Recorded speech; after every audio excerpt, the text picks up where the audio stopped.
Baik, Assalamualaikum warahmatullahi wabarakatuh. Selamat pagi dan salam sejahtera bagi kita sekalian. Baik, selamat datang di mata kuliah dasar-dasar pengolahan kayu yang diselenggarakan secara daring ya. Kepada rekan-rekan mahasiswa jangan lupa untuk melakukan absen di free class Unila gitu ya dengan mengklik add entry, kemudian isi nama lengkap kalian, kemudian klik save ya. Pada pertemuan kali ini kita akan membahas tentang status pasokan kayu dan industri pengolahan kayu di Indonesia. Kita mulai saja. Ya, untuk di awal saya akan menyampaikan secara singkat gitu ya, tinjauan tentang kawasan hutan Indonesia. Jadi seperti kita ketahui gitu ya, luas tutupan hutan itu merupakan salah satu indikator kondisi lingkungan yang sangat penting. Ya. Ada yang tahu berapa luas hutan di dunia? Ya, jadi berdasarkan laporan dari FAO, ya, luas hutan di dunia itu adalah sekitar 3,9 miliar hektar atau 3.999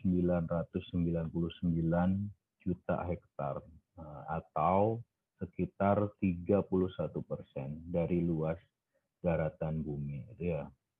Bagaimana dengan di Indonesia?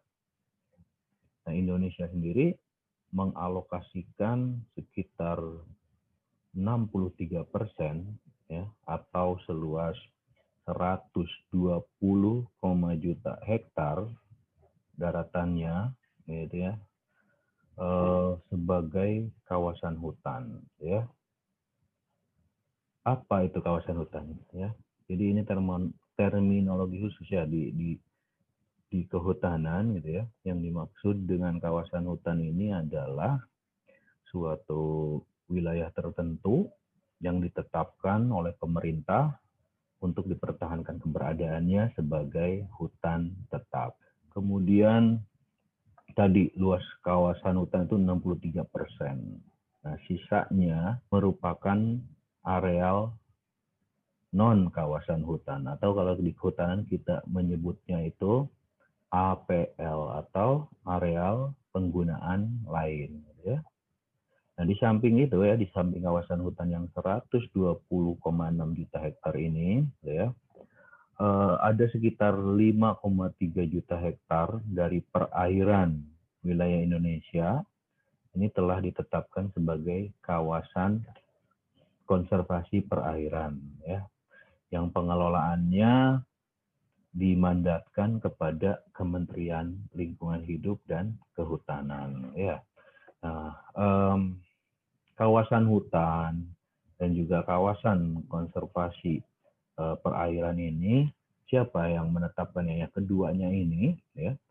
Keduanya ini kawasan hutan dan kawasan konservasi perairan ini ditunjuk dan ditetapkan berdasarkan keputusan Menteri Lingkungan Hidup dan Kehutanan ya. Dan ini sampai dengan Desember 2017 ya, berdasarkan laporan KLHK 2018 ini luas total kawasan hutan dan kawasan konservasi perairan ini sekitar 125,9 juta hektar. Ya. Nah, kemudian di gambar ini kita bisa lihat ya luasan atau persentase dari setiap kawasan hutan ya. Nah, gambar ini menunjukkan bahwa berdasarkan fungsinya kawasan hutan Indonesia diklasifikasikan menjadi 3 fungsi yang berbeda ya, yaitu ada hutan produksi ya, yang fungsi utamanya untuk tujuan produksi ya, baik itu produksi kayu ya, terutama kayu ya, tapi diharapkan juga hasil hutan lainnya termasuk AHBK ya. hutan produksi, ada juga hutan lindung, ya, yang fungsi utamanya untuk perlindungan. Kemudian ada juga hutan konservasi, ya. Nah, hutan produksi ini ada sekitar 68,8 juta hektar, ya. Kemudian hutan lindung luasnya sekitar 30 juta hektar, kemudian hutan konservasi sekitar 22 juta hektar. Nah, hutan produksi sendiri dibagi menjadi tiga, ini ada hutan produksi tetap atau disebut dengan HP, ya, ada juga hutan produksi terbatas atau HPT, kemudian ada juga hutan produksi yang dapat dikonversi atau disebut dengan HPK, ya. Nah, tadi kita sudah membahas tentang secara singkat, ya, tentang kawasan hutan di Indonesia. Berapa tadi luas kawasan hutan? Ya, 120,6 juta hektar, ya. Nah, namun, ya, tidak semua kawasan hutan itu berhutan, ya. Artinya tidak semua kawasan hutan itu memiliki tutupan lahan yang berupa hutan, ya. Nah, di tabel ini menunjukkan luas penutupan lahan di Indonesia tahun 2017, ya, berdasarkan laporan dari Kementerian Lingkungan Hidup dan Kehutanan tahun 2018. Nah, berdasarkan hasil penafsiran Citra Lansat di tahun 2017, luas tutupan hutan di Indonesia itu adalah, sini kita bisa lihat di tabel ini, 94 juta hektar atau sekitar 50% dari luas daratan keseluruhan Indonesia yang seluas 188 juta hektar, ya. Nah, kalau dari segi luasan, ya, Indonesia ini masih memiliki hutan tropis yang terluas ketiga di dunia. Setelah yang pertama, ya, Brazil, ya, kemudian yang kedua Republik Demokrasi Kongo. Dan hal ini juga menjadikan Indonesia sebagai salah satu negara penghasil kayu terbesar di dunia, ya. Nah, bagaimana dengan kontribusi sektor kehutanan, ya, terhadap perekonomian Indonesia? Kita bisa lihat di gambar ini, ya. Di gambar ini menunjukkan kontribusi industri kehutanan dan sektor kehutanan kepada produk domestik bruto Indonesia. Nah, kita bisa lihat bahwa kontribusi sektor kehutanan cenderung menurun, ya, dari tahun 2000 sampai tahun 2019 ini, ya. Nah, dari gambar ini kita bisa lihat bahwa kontribusi industri kehutanan dan sektor kehutanan masih cukup kecil, ya, hanya sekitar 1% dari produk domestik bruto keseluruhan Indonesia. Nah, oleh karena itu Kementerian Lingkungan Hidup dan Kehutanan memproyeksikan kontribusi kehutanan naik, ya, menjadi 115 triliun pada tahun 2024, ya. Dari sebelumnya 2018 sebesar 97,33 triliun rupiah, ya. Nah, walaupun kontribusi sektor kehutanan terhadap produk domestik bruto nasional masih relatif kecil, ya, sektor kehutanan ini memegang peranan penting, ya, dalam pertumbuhan ekonomi Indonesia.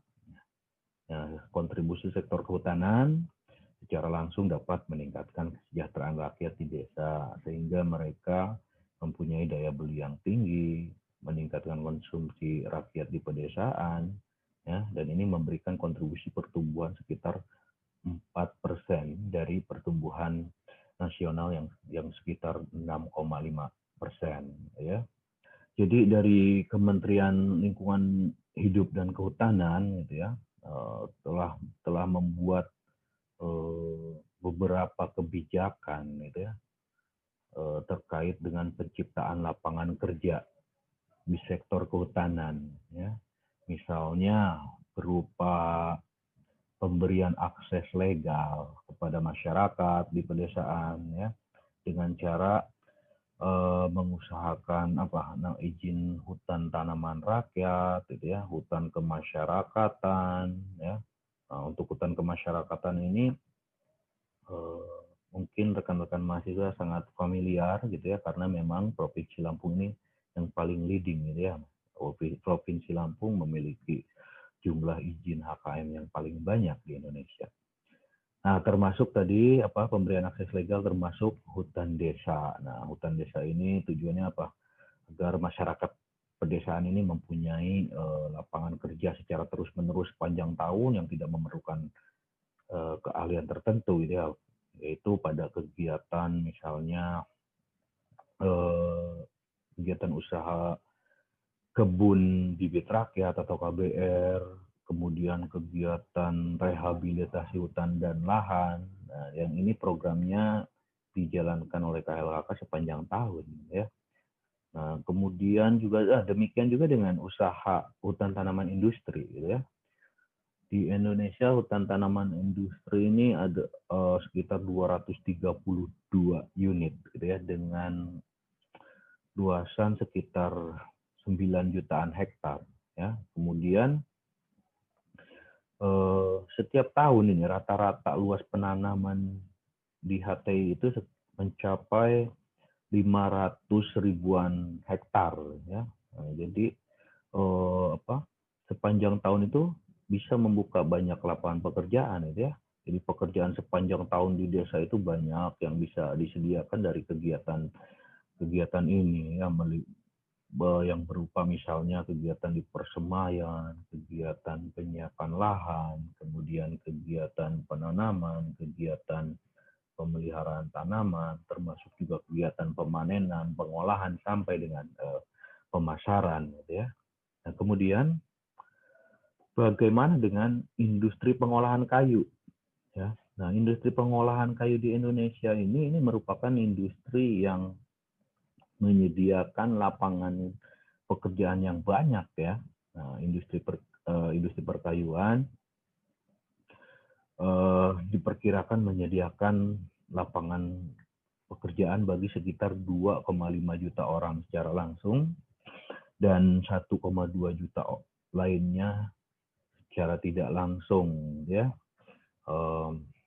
Contoh misalnya industri perkayuan yang menyerap banyak tenaga kerja ya, meliputi industri penggergajian gitu ya, kemudian industri vinir dan kayu lapis gitu ya, kemudian industri panel kayu termasuk industri furnitur gitu ya, dan lapangan kerja yang disediakan tidak hanya untuk pekerja pria ya, tapi juga termasuk banyak menyediakan lapangan pekerjaan bagi tenaga kerja wanita gitu ya, terutama misalnya seperti kita lihat nih di gambar ini gitu ya, banyak sekali ini pekerja wanita di industri misalnya furnitur, kemudian juga ini tadi di industri panel kayu misalnya ataupun blockboard dan lain sebagainya gitu ya.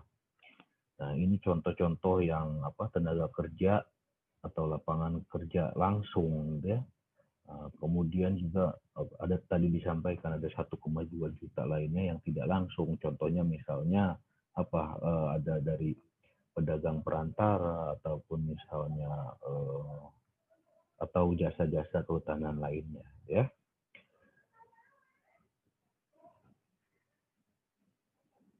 Nah, kontribusi produk domestik bruto dari sektor kehutanan ya, mungkin hingga saat ini masih didominasi oleh hasil hutan berupa kayu gitu ya. Nah, jadi hal ini menunjukkan bahwa ya sektor kehutanan sampai sekarang ini masih sangat bertumpu pada industri perkayuan, gitu ya. Nah, kita bisa lihat di grafik ini kontribusi dari industri perkayuan pada produk domestik bruto di sektor kehutanan itu mencapai 79%, kemudian disusul oleh kontribusi dari hasil hutan bukan kayu sebesar 19% dan jasa pendukung kehutanan sebesar 2%, gitu ya. Nah, sebenarnya potensi hasil hutan bukan kayu ini di Indonesia ini, di hutan Indonesia ini sangat melimpah dan juga sangat banyak sekali komoditinya atau jenisnya ya. Makanya ada juga yang diplesetkan HBK itu hasil hutan banyak komoditi, saking banyaknya gitu ya potensi HBK yang ada di hutan Indonesia. Namun mungkin belum optimal pengembangannya ya, ke depan mudah-mudahan lebih berkembang sehingga meningkatkan kontribusi produk domestik bruto dari sektor kehutanan. Nah, selanjutnya saya akan menyampaikan secara singkat tentang kondisi pasokan kayu di Indonesia. Ya. Jadi, bagaimana nih kondisi pasokan kayu di Indonesia dulu dan sekarang? Ya. Kalau dulu atau di masa lalu, ya, produksi kayu bulat di Indonesia ya, didominasi oleh pasokan kayu bulat yang berasal dari hutan alam. Nah, dan ini pernah mencapai produksi tertinggi ya, mencapai 36,7 juta meter kubik kayu bulat pada tahun 1989. Nah, pada beberapa dekade terakhir ya, yang terjadi adalah sebaliknya ya. Kalau dulu didominasi oleh pasokan kayu dari hutan alam, nah sekarang pasokan kayu di Indonesia itu lebih banyak didominasi oleh kayu yang berasal dari hutan tanaman. Kita bisa lihat secara jelas di sini, di tabel ini, ya, produksi kayu bulat dari tahun 2013 sampai 2019, ya, terus-menerus didominasi oleh kayu yang berasal dari hutan tanaman. Nah, kalau kita persentasekan, gitu ya, mungkin ini mencapai atau pasokan kayu dari hutan tanaman mencapai lebih dari 80% ya. Jadi memang sekarang yang paling dominan itu dihasilkan dari hutan tanaman ya. Nah, sementara pasokan kayu dari hutan alam menurun ya secara signifikan ya. Nah, kemampuan hutan alam dalam menghasilkan kayu semakin menurun seiring dengan berkurangnya luas hutan. Ya, sebagai contoh misalnya laporan dari Forest Watch Indonesia tahun 2009 ya menyebutkan bahwa Indonesia mengalami penurunan luas hutan sekitar 45,20 juta hektar pada tahun 1985 sampai 2009 ya. Itu juga yang menjadi faktor yang menyebabkan produksi kayu bulat yang berasal dari hutan alam cenderung terus menurun. Nah, kemudian ada pertanyaan lagi nih. Apakah produksi kayu yang ada sekarang ini sudah cukup memenuhi permintaan kayu? Ya, ini berdasarkan laporan dari Kementerian Lingkungan Hidup dan Kehutanan. Ya, ini dari gambar ini terlihat bahwa masih ada gap, ya, masih ada kesenjangan antara produksi kayu dan permintaan kayu. Ya. Jadi dengan kata lain, ya, permintaan kayu ini masih atau kebutuhan kayu masih lebih banyak dibandingkan dengan atau masih lebih tinggi dibandingkan dengan pasokan bahan bakunya, gitu ya. Nah, kemudian tren peningkatan kebutuhan kayu ataupun tren peningkatan konsumsi kayu ini tidak hanya terjadi di Indonesia, ya, tapi juga terjadi secara global, ya. Nah, sebagai contoh ini berdasarkan laporan dari FAO, gitu ya. Jadi konsumsi kayu bulat menunjukkan tren yang terus meningkat. Kita bisa lihat secara jelas, misalnya, di tabel ini, gitu ya. Dan peningkatannya itu signifikan, gitu ya. Nah, kemudian kenapa kebutuhan kayu secara global itu terus meningkat, termasuk di Indonesia juga. Kenapa kecenderungan tersebut terjadi? Ya? Nah, hal ini disebabkan oleh berbagai faktor, ya. Di antaranya dipengaruhi oleh pertumbuhan penduduk, kemudian pertumbuhan ekonomi, perkembangan teknologi, kemudian juga kebijakan energi serta kebijakan lingkungan, ya. Nah, bagaimana nih faktor pengaruh pertumbuhan penduduk terhadap kebutuhan kayu, ya. Nah, seperti kita ketahui jumlah penduduk di dunia itu terus menunjukkan peningkatan yang signifikan, termasuk di Indonesia, ya, setiap tahunnya meningkat. Dan hal ini berbanding lurus dengan peningkatan permintaan akan kayu dan juga produk-produk olahan kayu, ya. Sebagai gambaran, misalnya di tahun 2005, gitu ya, jumlah penduduk dunia atau populasi dunia itu mencapai 6,4 miliar. Ya. Kemudian meningkat 2020 meningkat menjadi 8 miliar. Ya. Jadi kebutuhan akan kayunya juga meningkat juga. Nah, kemudian pertumbuhan ekonomi. Ya. Nah, pertumbuhan ekonomi secara global juga menunjukkan peningkatan dari tahun ke tahun, ya. Hal ini ditunjukkan terutama oleh peningkatan angka PDB atau produk domestik bruto, ya. Nah, pertumbuhan ekonomi tersebut tentunya akan mendorong peningkatan daya beli masyarakat, termasuk konsumsi produk kayu untuk memenuhi berbagai kebutuhan sehari-hari, ya. Kemudian bagaimana pengaruh kebijakan energi terhadap kebutuhan kayu, ya. Nah, seperti kita ketahui bersama bahwa isu energi, isu ketersediaan bahan bakar fosil seperti misalnya minyak bumi, batu bara, gitu ya, itu terus menjadi fokus perhatian dunia, gitu ya. Dan hal tersebut mendorong mendorong pengembangan sumber energi alternatif, ya, termasuk bahan bakar dari biomasa, ya. Contohnya misalnya etanol atau bioetanol, ya. Nah, banyak negara mulai mengembangkan etanol yang diproduksi dari biomasa seperti dari jagung, kemudian dari singkong, ya, termasuk di Indonesia juga, gitu ya. Namun, hal tersebut menyisakan sebuah banyak pro dan kontra, gitu ya. Mengingat bahan baku yang digunakan tersebut, ya, jagung, singkong itu merupakan bahan pangan sehingga menimbulkan berbagai kekhawatiran baru di kemudian hari, ya, terkait krisis pangan. Nah, berbagai hal tersebut itu yang turut mendorong peningkatan produksi bahan bakar kayu, ya, yang terus meningkat dari tahun ke tahun.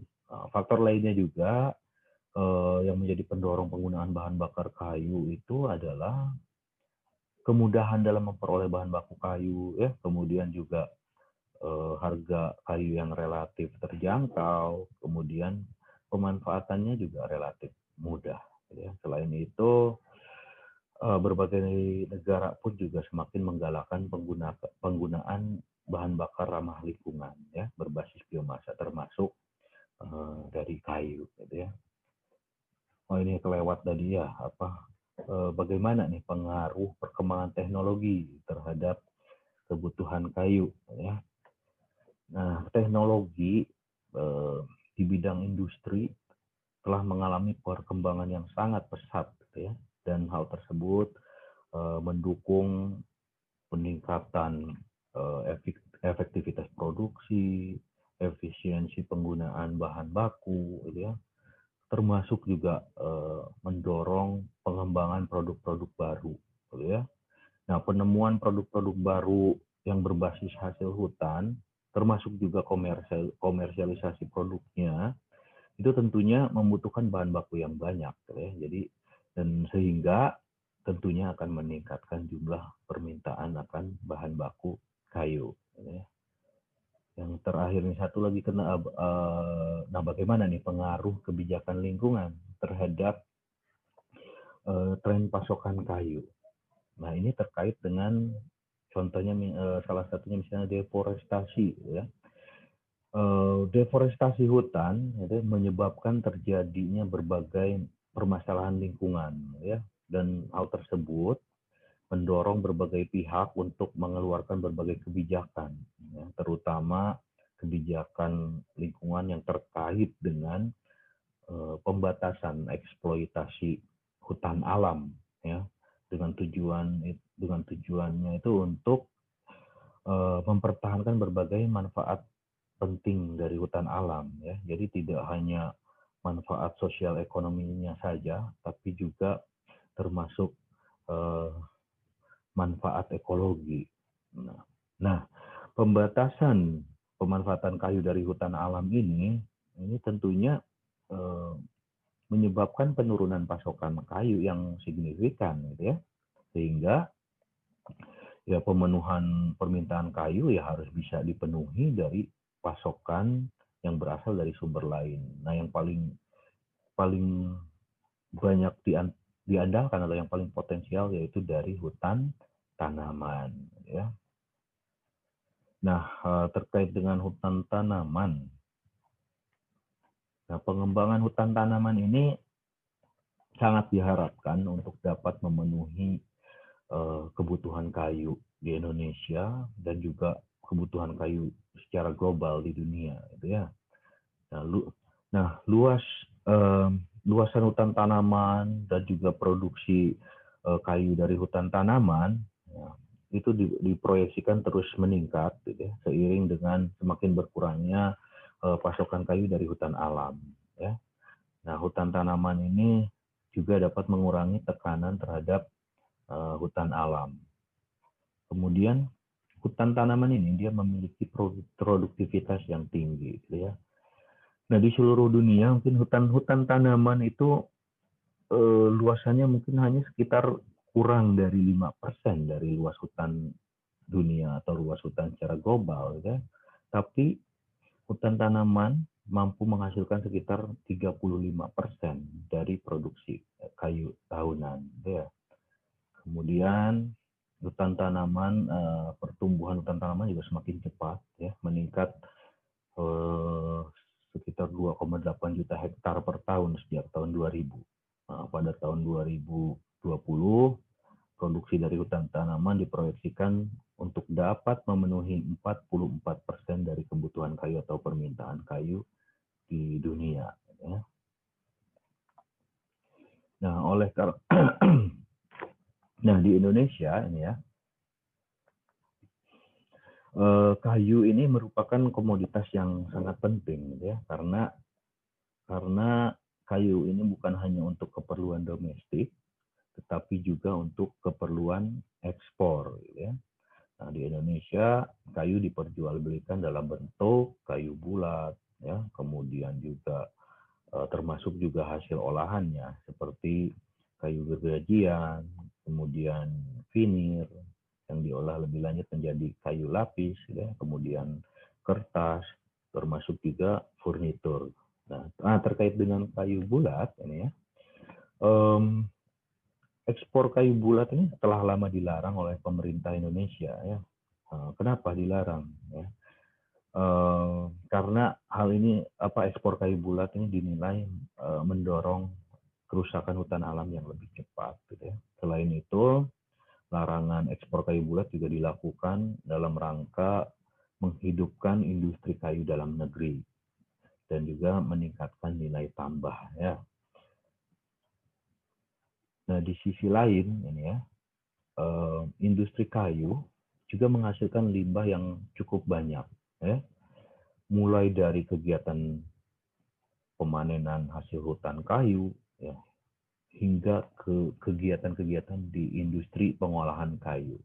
Nah, kita bisa lihat di slide ini, gitu ya.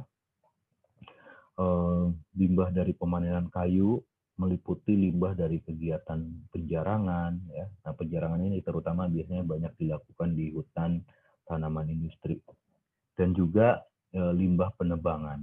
seperti misalnya tunggak, ya, kemudian potongan cabang di atas tinggi bebas cabang, ini terutama di HPH ya, atau IUPHKHA, izin usaha pemanfaatan hasil hutan kayu hutan alam, atau yang kita kenal dengan HPH ya, hutan alam. Nah, di HPH itu ya,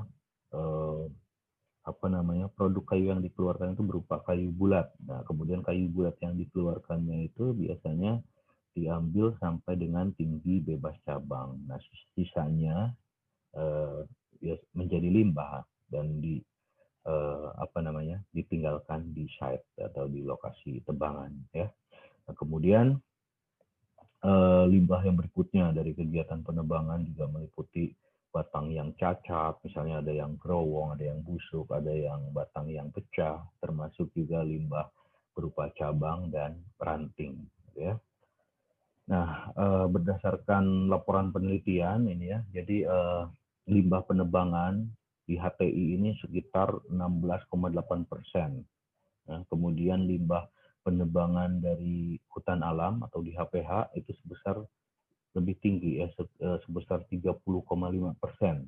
Nah, kalau kita total ya, potensi limbah pemanenan kayu di Indonesia itu diperkirakan sebanyak 9,48 juta meter kubik per tahun.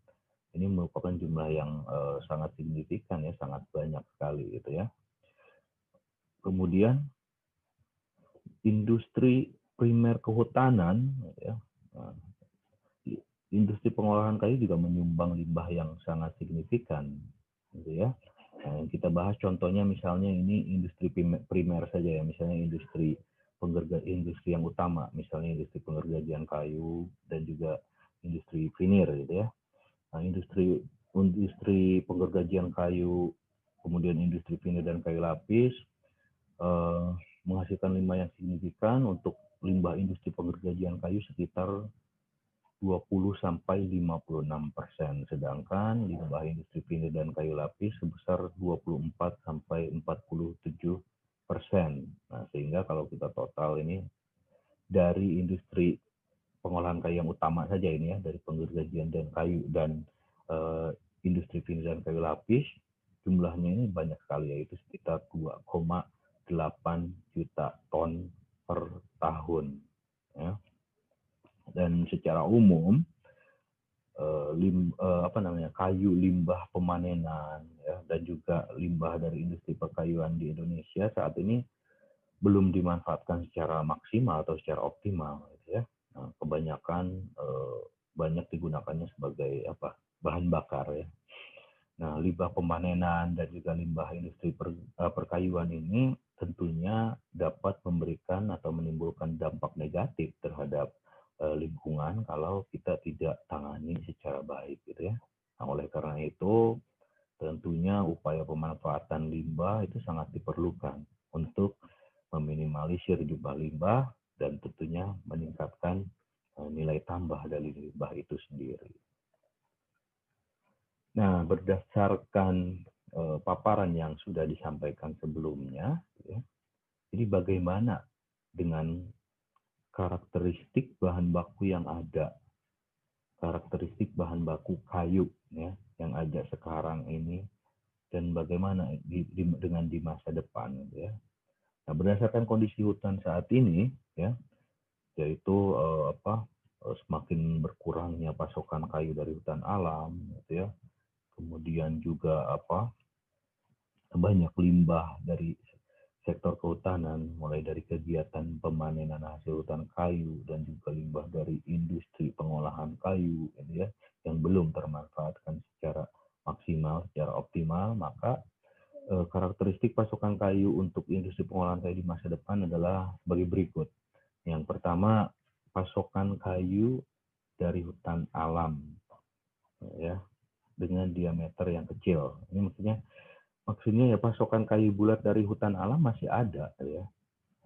Seperti tadi disampaikan data yang tadi disampaikan sebelumnya ya, masih banyak pasokan kayu dari hutan alam sekitar 5 juta meter kubik per tahunnya, ya. Namun jauh lebih kecil dibandingkan dengan pasokan dari hutan tanaman, ya.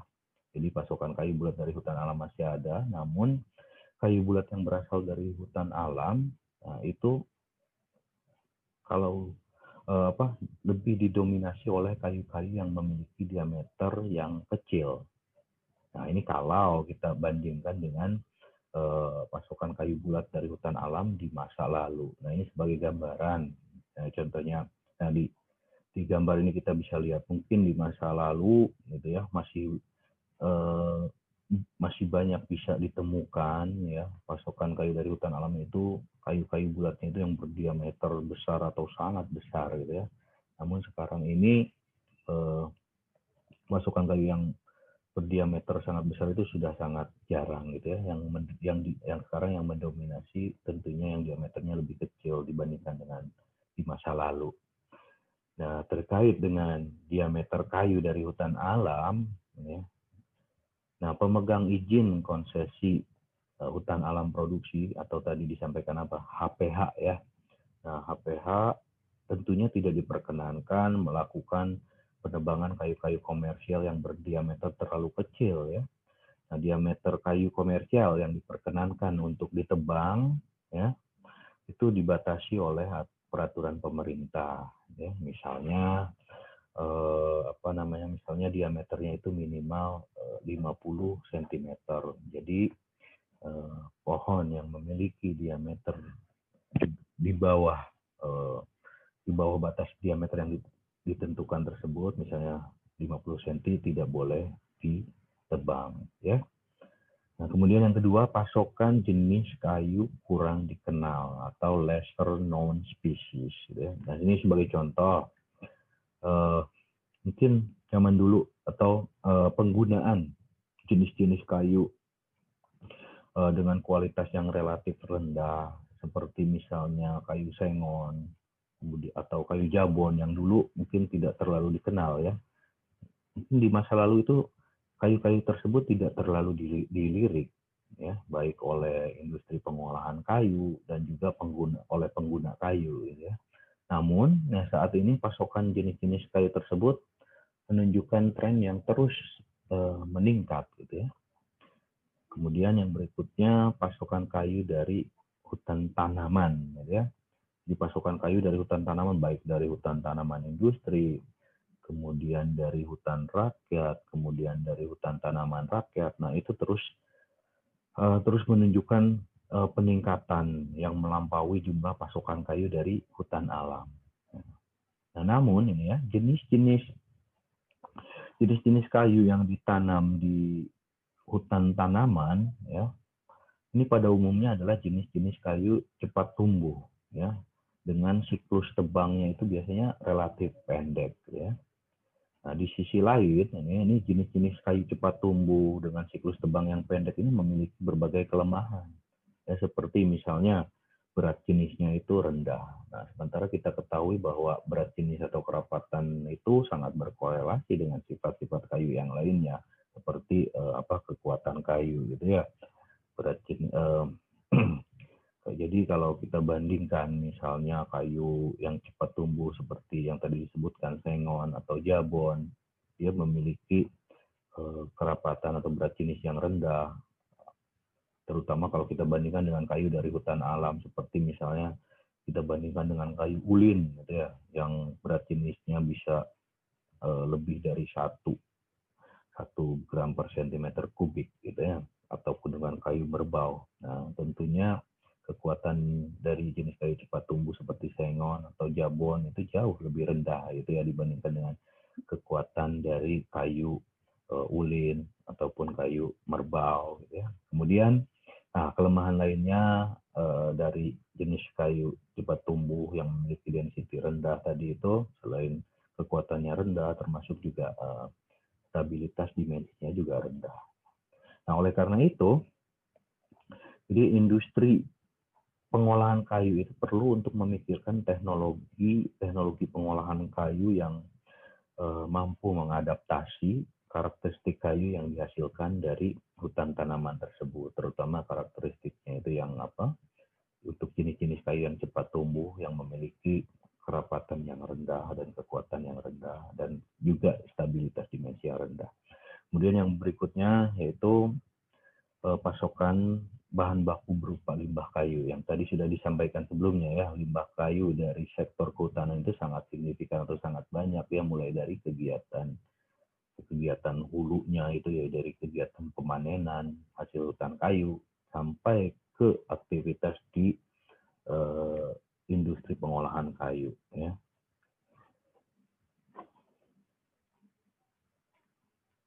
Baik, jadi selanjutnya apa yang perlu dilakukan oleh industri kehutanan ya. Jadi dengan semakin berkurangnya pasokan kayu, industri kehutanan perlu melakukan pemanfaatan sumber daya hutan secara efisien. Bagaimana? Yaitu salah satunya itu mungkin dapat dilakukan melalui pemanfaatan pohon secara menyeluruh ya, atau the whole tree utilization ya. Jadi pemanfaatannya yang dimanfaatkan itu termasuk limbahnya ya. Jadi pemanfaatan limbah penebangan dan juga limbah dari industri pengolahan kayu gitu ya. Lalu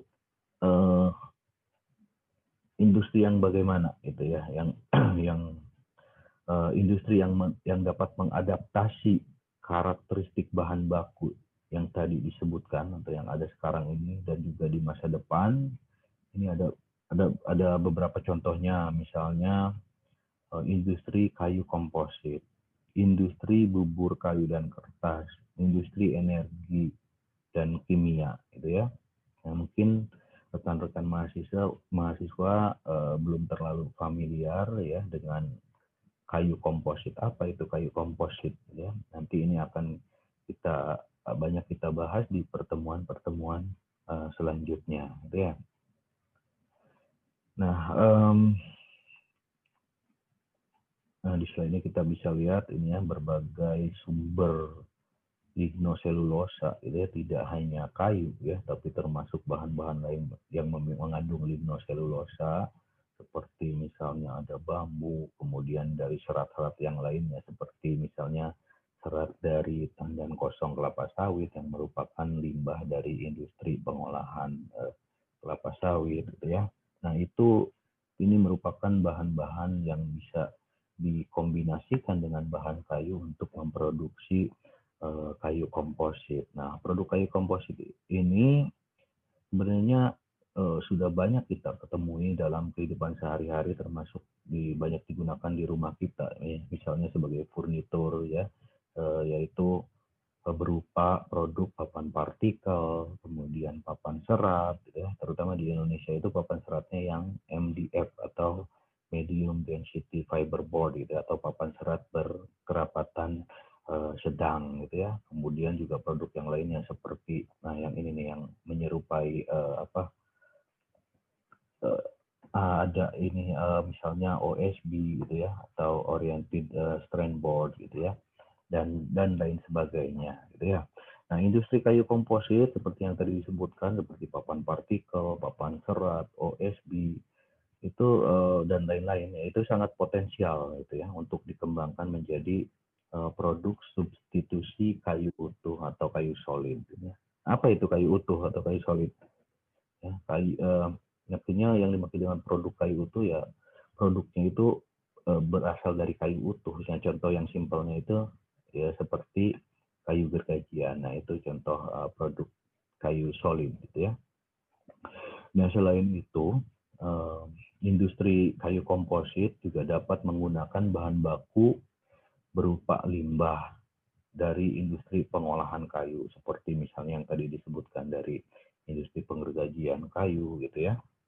Nah, kalau kita mengintegrasikan gitu ya, kalau industri penggergajian diintegrasikan dengan industri kayu komposit, maka limbah industri kehutanan itu dapat diminimalisir ya.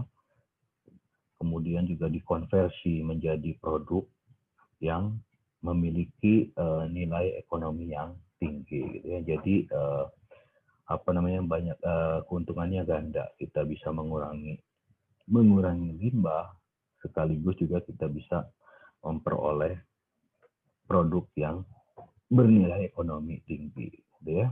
Nah, produk komposit ini sudah mulai banyak digunakan dan banyak sekali memang kegunaannya ya untuk kebutuhan kebutuhan kayu atau substitusi kayu, baik itu untuk keperluan atau penggunaan struktural maupun penggunaan non struktural ya. Misalnya sebagai untuk dasar di lantai, termasuk juga dinding, termasuk juga atap dan lain-lain gitu ya.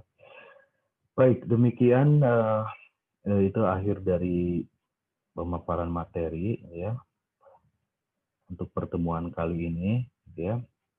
Semoga materi yang disampaikan bermanfaat, menambah pengetahuan ya, menambah wawasan bagi rekan-rekan mahasiswa ya. Baik, kita cukupkan sampai di sini. Sampai bertemu di lain kesempatan. Terima kasih. Selamat pagi. Wassalamualaikum warahmatullahi wabarakatuh.